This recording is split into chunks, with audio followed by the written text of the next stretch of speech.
চিটকুলের সৌন্দর্যটা অপূর্ব। সামনেই বরফ ঘেরা পাহাড়, পুরো আইসক্রিমের মতো লাগছে, বিয়েবাড়িতে যে আইসক্রিম দেয় না সেইটা। আর সামনেই বাঁশপা রিভার।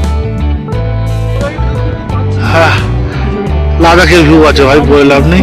ভাবছিলাম সাংলায় কাটাবো না চিটকুলে কাটাবো, কিন্তু দেখলাম চিটকুল ছাড়া উপায় নেই।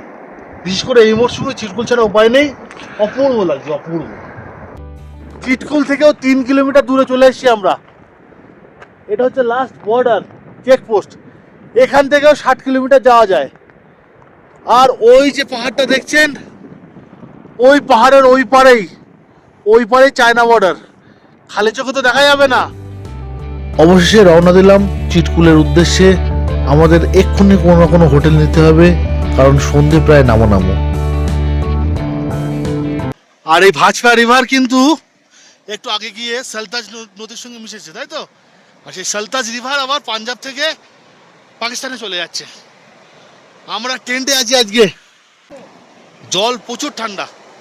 একটা কথা বলি, এখানে কিন্তু ওয়াইল্ড বিয়ার আছে, মানে ভাল্লুক। আর দেখুন সামনে, ওফ কি ভিউ রে ভাই। জলটা একটু হাতি দেখি কেমন।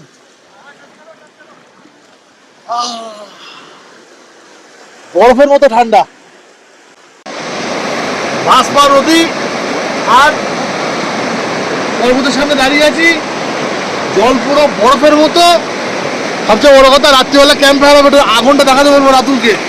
ক্যাম্প ফায়ার হবে, কাঠ দিতে যাবো 3 ভাই মিলে। ক্যাম্প ফায়ার হচ্ছে ভাই।